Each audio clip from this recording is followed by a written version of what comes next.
Hello guys, I hope you're staying at home and staying safe. I'm gonna start the online classes for writing and speaking, and further we'll move on to reading also. If you are interested, then do contact me on the below given numbers. Now let's start the listening. The test is in Part 1, Part 2, Part 3, and Part 4. Now look at Part 1. Part 1. Listen to the conversation between Bob Wills, who is a foreign student advisor at a language school, and Angela Tung, who is a student, and complete the form. First, you have some time to look at questions 1 to 8 on the form now.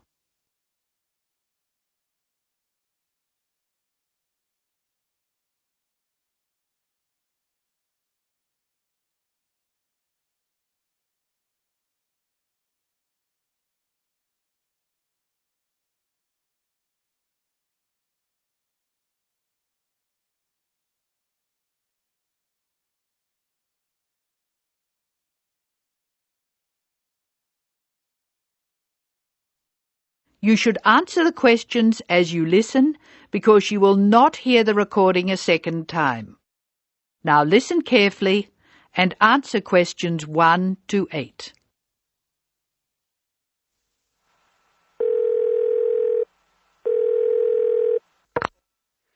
Hello, Foreign Student Advisor's Office. This is Bob Wills speaking. Can I help you? It's Angela Tung here, Bob. I'd like to make a request for special leave. Can I do that over the phone? Hello, Angela. You can make that request by phone, but I'll have to fill the form out. Let me get the special leave form. OK, here it is. Tell me your student number, please. It's H for Harry, 5712. H5712. OK. What's your address, Angela? I live at 10 Bridge Street, Tamworth. 10 Bridge Street, Tamworth. And your phone number? The telephone number's 810675. Thanks. What course are you doing? I'm in the writing class. Writing. Who's your teacher this term? Mrs. Green. She spells her name like the colour. Thanks. When does your student visa expire? Let me look. July 15. July 15. OK. Which term do you want to take leave? Do you want dates? First, I have to write a term number. When do you want to take leave? In term 1. OK. Term 1. Now, can you tell me what are the exact dates? I'd like to be away May 31 to June 4. OK, I've got that. You'll miss 4 working days between May 31 and June 4. Is that right? Only 3? I'll be away over a weekend. I'll be back at my classes on June 5, so that's 3 days away. Look at questions 9 to 12.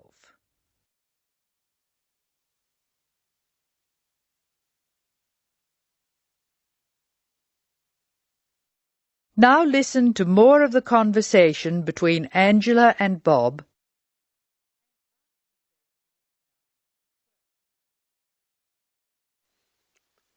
Why do you want to take leave, Angela? I'm going to visit my Aunt May. She's my mother's sister. She and her husband are my guardians while I'm here. Where do they live? About 50 kilometres from here, near Armadale. Do you have to take so long if they live nearby? My mother is coming with me. She's come for a holiday, so she wants to have some time with May. And I want to spend some time with my mother too. Aren't you going home soon? I've applied to extend my time here. I expect to go home in 12 months. That is the end of Part 1. You now have half a minute to check your answers.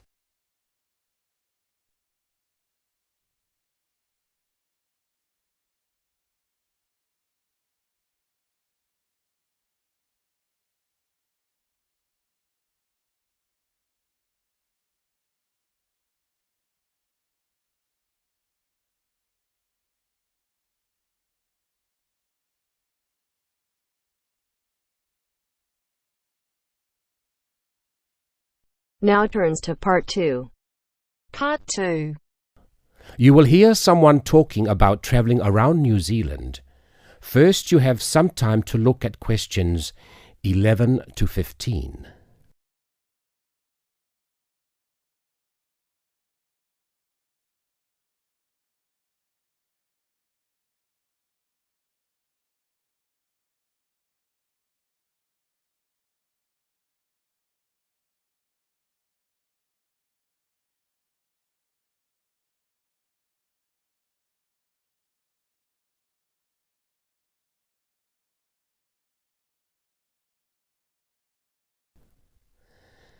Now listen and answer questions 11 to 15. When thinking about beautiful countryside or stunning views, it has long been accepted that Australia and New Zealand have few equals. What is perhaps slightly less well known is what these countries can offer to the avid train enthusiast.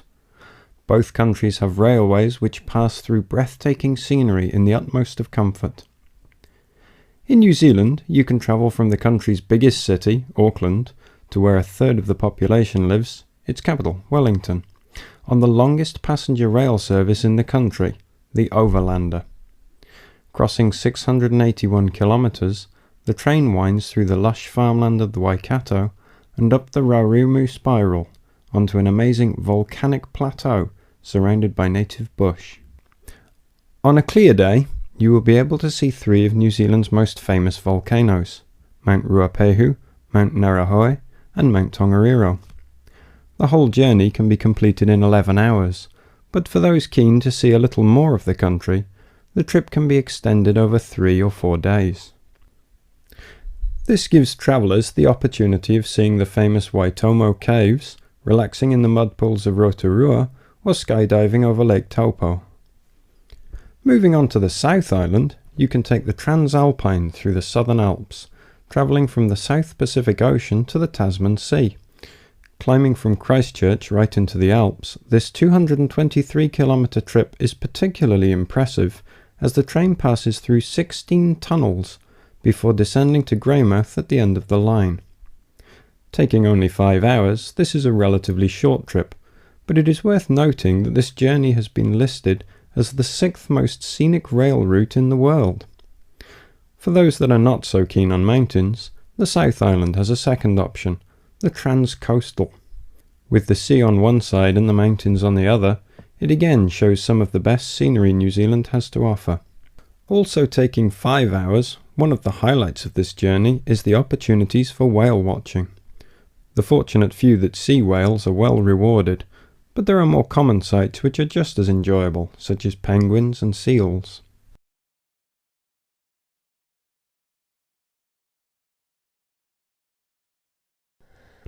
Before you hear the rest of the recording, you have some time to look at questions 16 to 20.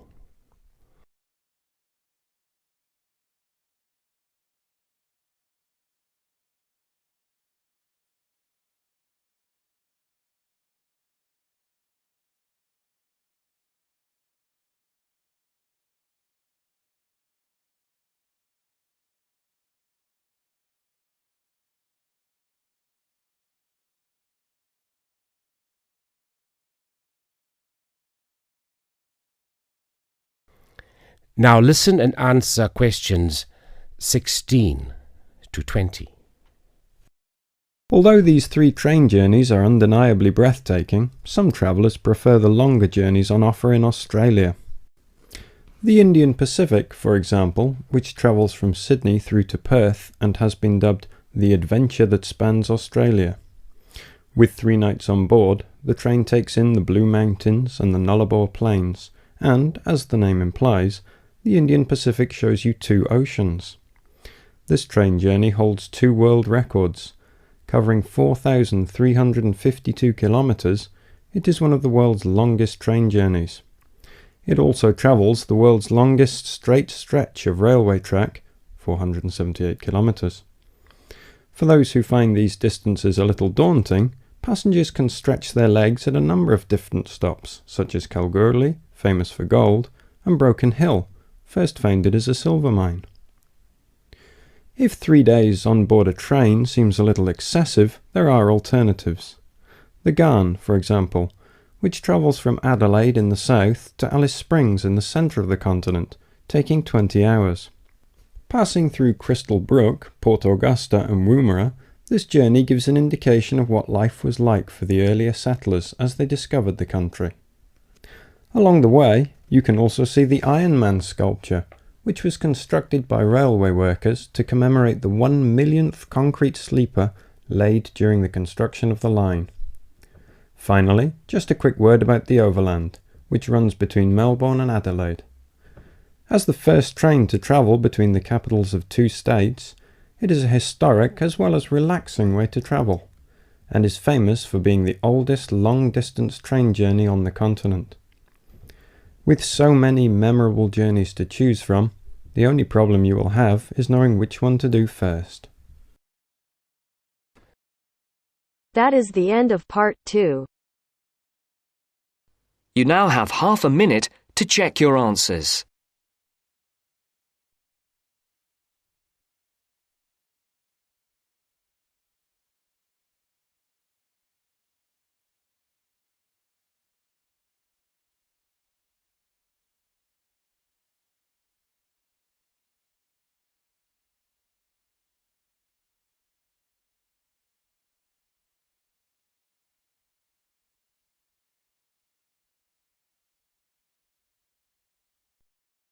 Now turns to part 3. Part 3. You will hear a discussion between two work colleagues and their manager about the restructuring of their company. First, you have some time to look at questions 21 to 25.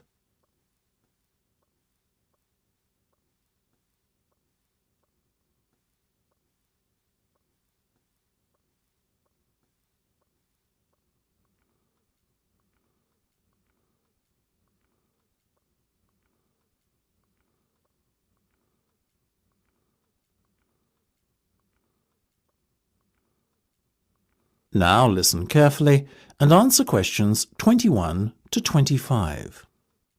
Come in, both of you. I believe you wanted to talk to me about something, is that right? Yes. Basically, all the staff are concerned about what the restructuring of the company is going to mean for them. None more so than myself and Nam, as we are the newest members. Oh, as I said to all staff at the meeting last week, there's no cause for concern. There will be no compulsory redundancies. All redundancies will be on a voluntary basis. Yes, we understand that, but to tell the truth, we just want a little reassurance that our jobs are safe. Look, Anne and Penny, the company isn't going to be short-sighted and let its bright young minds go. Besides, we've already met our target for the number of voluntary redundancies we want to secure. In fact, there's a waiting list.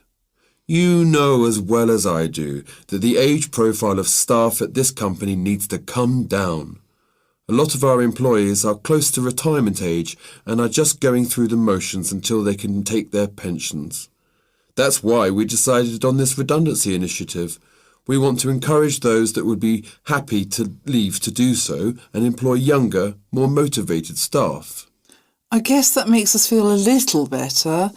But we're also worried about the upcoming salary review. What will it mean for us? Given the fact that the company's motivation for this restructuring initiative is not to cut costs, again, you needn't be worried that there will be a negative effect on your salaries. We are running a very profitable business and we will reward our top performers in the upcoming review. Both of you fall into that category, so you can expect a healthy bonus and salary increase. Simple as that. That's good to know. Another thing on our minds was the fact that with all these voluntary redundancies happening in the next few months, there will be a lot of positions opening up higher in the company. What we were wondering is, will the recruitment drive be an internal or an external one? Obviously, we will recruit internally where possible. That has always been company policy. So, if you're asking me will there be opportunities to gain a promotion in the near future, then the answer is very definitely yes. The type of candidate we would be looking for has a proven track record and is performance-driven. How can we improve our chances of getting promoted then when the opportunity arises? Well, in the meantime, be prepared to take on additional responsibilities, especially those relating to the management of other members of staff. Obviously, the higher up you go in the company, the more involved you'll be in managing people. What the management team is looking for then is proof that you can work effectively with and manage other members of staff. Before you hear the rest of the discussion, you have some time to look at questions 26 to 30.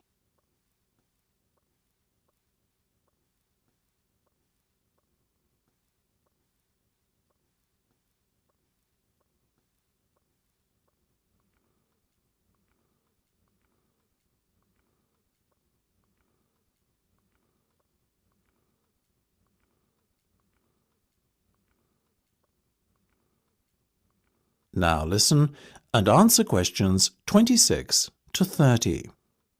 One more thing. Go on. This project you've given us to manage, is it a test of our abilities? I guess you could say it is a test of sorts, but look at it more as a chance for you to prove yourselves. Actually, now that I have you both here in private, can we talk about that a bit? Of course. OK, Penny, let's start with you. Has the timescale been agreed yet? Yes. You said we have a total of 8 weeks to bring the product to launch. So we've decided to allocate 3 weeks at the beginning to product research and prototype testing. Very good. Then after that, we are going to spend a further 3 weeks formulating our marketing strategy and doing some research and testing on a sample of the target market itself to get some feedback. And presumably the last 2 weeks will be devoted to the launch? Exactly. Now, let's talk estimated costs. Well, you've given us a total budget of £100,000. Of that, we're allocating 50% to product development and testing, a further 25% to marketing, and £25,000 will be spent on the launch. Penny, give me a breakdown of the launch costs, would you? Sure. £10,000 will be spent on hiring and decorating the venue, £10,000 will be spent on promotional work, and the remaining money will be used to pay for catering and administrative costs. I'm very happy with that, to be honest. As I said, you guys should stop worrying. You're doing a fantastic job, so keep it up.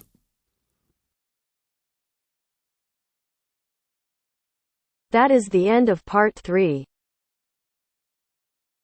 You now have half a minute to check your answers.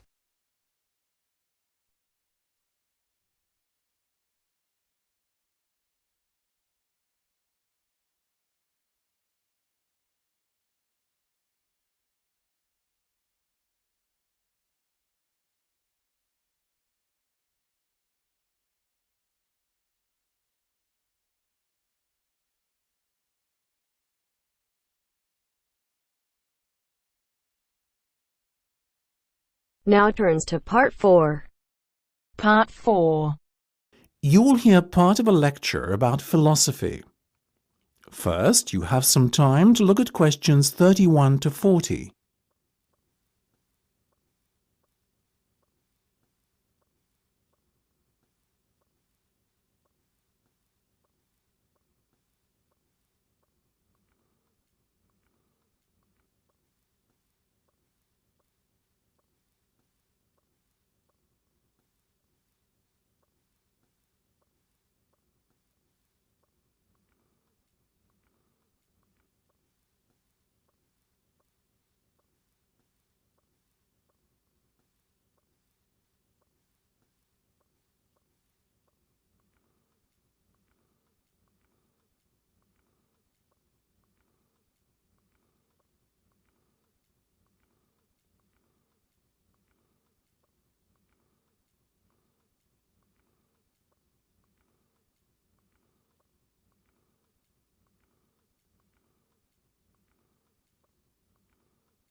Now listen carefully and answer questions 31 to 40. Most of you, I hope, will be familiar with the name Socrates. The ancient Greek philosopher is perhaps one of the most admired people in history. Socrates led a very noble life. He was, I suppose you could say, an optimist who believed in the good of mankind. According to Socrates, human nature leads people to act correctly and in agreement with knowledge. Socrates believed that evil and wrong actions arise out of ignorance and is famously quoted as saying, "No man knowingly does evil." True to his personal beliefs, Socrates devoted his own life to seeking goodness and truth. Born in Athens, where he lived all his life, Socrates always dressed simply and was known for moderation in both eating and drinking. He brought his teachings to the masses, speaking regularly in public places such as the busy streets of Athens, especially in the area around its great marketplace.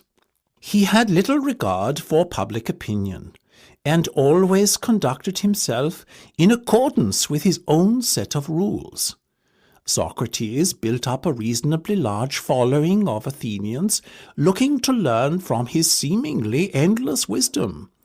But he also had a good many enemies who mistrusted him on account of his unorthodox views on subjects such as religion. Socrates' enemies were what you would call the wrong type of enemy, being powerful and influential Athenians. Their efforts to have him ruined saw him brought to trial on charges of corrupting the young and disrespecting religious traditions. In the trial, Socrates defended himself, claiming that he had done nothing more sinister than enlighten people with a clearer knowledge of the truth, which is essential for the correct conduct of life. He made some remarks aimed at the ruling establishment, suggesting that those who are elected are not necessarily fit to govern effectively. Socrates himself had long ago become disenchanted with the materialistic ways of the upper class. Unfortunately, his views were seen as an attack on democracy and the electoral process, so the jury found Socrates guilty as charged and sentenced him to death. It is thought that many members of the jury resented his unbending pride, and that this may explain the harshness of the punishment handed down to him. Despite being given several opportunities to escape prison, Socrates resisted, and carried out his sentence calmly by drinking a cup of hemlock poison. During his life, Socrates introduced the idea that there are a set of universal standards by which people should be judged. His method, known as the Socratic method, involved discussion between two or more people around some key term. In theory, those party to the discussion should all define the term in the same manner. However, his studies found that this was seldom the case. Socrates encouraged his followers to engage in such discussions with the goal of trying to proceed from less adequate definitions to more accurate definitions over time, the ultimate goal being a true and universal definition that could not be contradicted by anyone. This method tended to expose the ignorance of the Athenians of his day. It showed that many things that they assumed true were in fact false. Socrates also used irony to expose people's ignorance of key concepts. That is, he claimed to differ from others in recognizing that he himself was ignorant. His insistence on ignorance reminded other people of their own ignorance, but won him few friends in high places. That is the end of part 4. You now have half a minute to check your answers.